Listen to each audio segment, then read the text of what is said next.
পিছনের এত বড় বড় ইতিহাস রেখে আপনার উপরে কাপাসিয়ার মানুষ আস্থা নিয়েছে, বিশ্বাস করেছে, এই জন্য যে আপনি ইয়াং, আপনি যুবক, আপনি তারুণ্য, আপনি আগামী দিনে অনেক সময় পাবেন এই দেশের জনগণের ভাগ্য পরিবর্তন করার জন্য।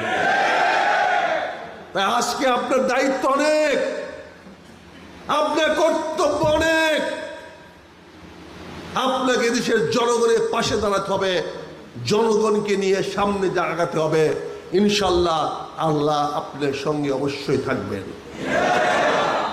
আজকে যারা এই পরীক্ষায় এই রচনা প্রতিযোগিতায় অংশগ্রহণ করেছেন, আমি তাদের সবাইকে অভিনন্দন জানাই, সাধুবাদ জানাই।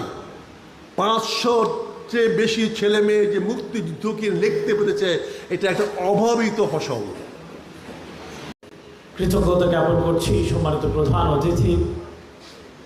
তিনি তার স্বভাবসুলভ উজ্জীবনী বক্তব্যের মধ্য দিয়ে কাপাসিয়াকে নতুন এক দরজা খুলে দেওয়ার যে প্রয়াস চালিয়েছেন, আমি দোয়া করি আল্লাহ তাকে হায়াতে তৈয়বা দান করুন।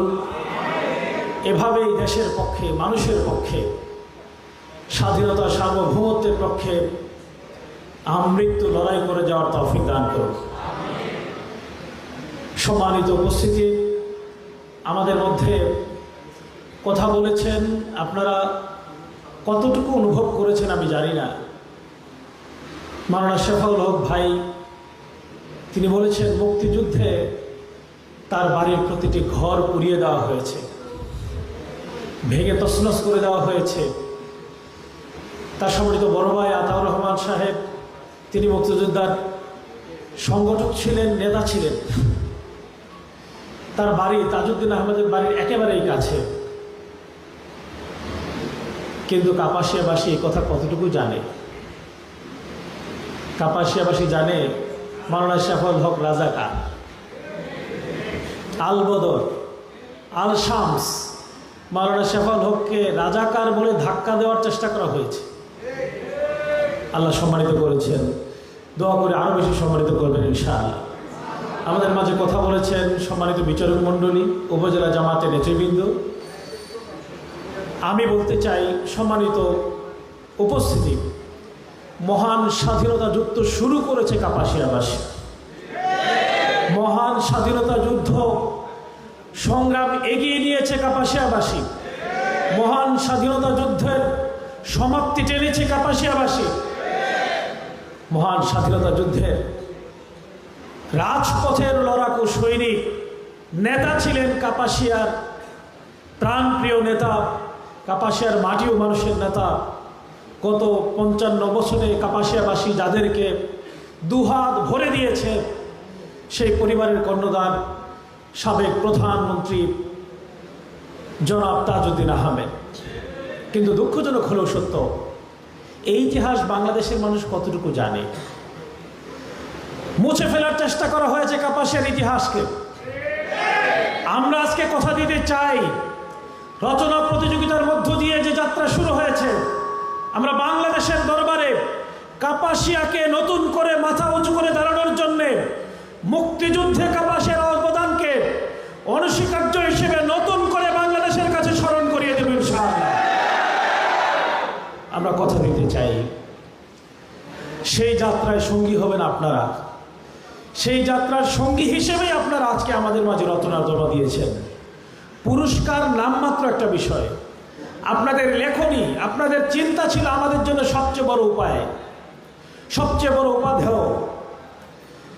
আমরা আপনাদের কাছ থেকে যে মূল্যবান লেখনী পেয়েছি, আমরা কথা দিচ্ছি, সম্মানিত প্রধান মেহমান বলেছেন, আমরা এটা নিয়ে একটা পুস্তিকা সংকলন আকারে বের করব ইনশাআল্লাহ। এবং আগামী 16ই ডিসেম্বর এই পুস্তিকার মোড়ক উন্মোচন হবে। এইখানে আপনাদের সকলকে অগ্রিম দাওয়াত দিয়ে রাখলাম। সেখানে আপনার মূল্যবান রচনার চুম্বক অংশ অথবা পুরো অংশ সন্নিবেশন করবে এই কথা রাখছি। একই সাথে পর্যায়ক্রমে আপনারা জানেন salahuddinayubi.net নামে একটা ওয়েবসাইট আছে আমার। এই ওয়েবসাইটে আমরা ধারাবাহিকভাবে আপনাদের রচনাগুলো ধারাবাহিকভাবে প্রকাশ করব ইনশাআল্লাহ। সম্মানিত প্রতিযোগী ভাই এবং বোনেরা, প্রতিযোগিতা জীবনকে নতুন করে বিজয়ের দিকে ধাবিত করে। কে বিজয়ী হলেন, কে পরাজিত হলেন, এটা বড় বিষয় নয়। কাপাসিয়ায় 3,26,000 ভোটারের মধ্যে আপনি মূল্যবান ভোটার, যা আপনি কাপাসিয়া সম্পর্কে সচেতন, কাপাসিয়াকে নিয়ে ভাবেন, এ কারণে আপনি লিখতে পেরেছেন, লিখেছেন। এজন্য আমি আপনাকে অভিনন্দন এবং শুকরিয়া জ্ঞাপন করি। বিশেষভাবে অভিনন্দন জানাতে চাই যারা বিজয়ী হয়েছেন। কিছুক্ষণের মধ্যে আমাদের সম্মানিত বিচারক মণ্ডলী ফলাফল প্রকাশ করবেন এবং পুরস্কার বিতরণী অনুষ্ঠিত হবে ইনশাআল্লাহ। সেই ফলাফলের মধ্য দিয়ে শুধুমাত্র যাদের রেজাল্ট হয়েছে তাদের মধ্যে একটা সিরিয়াল করা হয়েছে, অংশগ্রহণকারী সবাই অত্যন্ত মূল্যবান ভূমিকা পালন করেছেন। ঠিক তেমনিভাবে এই কাপাসিয়ার মানুষের ভাগ্য পরিবর্তনের জন্য, এই কাপাসিয়ার মানুষের কষ্ট লাঘব করার জন্যে, এই কাপাসিয়ার মানুষকে নিয়ে কাপাসিয়াটি উন্নত, সমৃদ্ধ, মানবতাবাদী কাপাসিয়া হিসেবে গড়ে তোলার জন্যে আমি আপনাদের সহযোগিতা চাই। এটাই স্বাধীনতার মূল মেসেজ, এটাই স্বাধীনতার মূল চাওয়া, যে মানুষ বঞ্চিত, যে মানুষ লাঞ্ছিত, সে মানুষ বাঞ্ছনার শিকার থেকে মুক্ত হবে, সে মানুষ তার খোরাক পাবে, সে মানুষ তার স্বার্থের নয়, সে মানুষ তার বেঁচে থাকার লড়াইয়ে সংগ্রামে বিজয়ী হবে। এটাই স্বাধীনতার মূল মন্ত্র।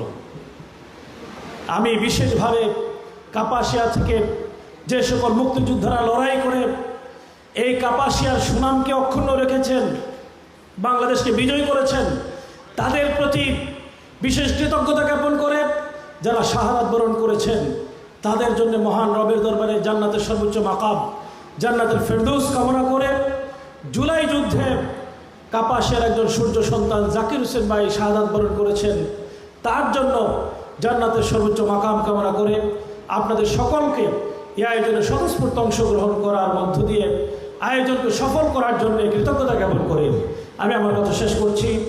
আবারও এই কাপাসিয়ার উন্নয়নের জন্য আপনারা আমার সাথে থাকবেন তো ইনশাআল্লাহ? আলহামদুলিল্লাহ। আসসালামু আলাইকুম ওয়া রাহমাতুল্লাহি ওয়া বারাকাতুহু।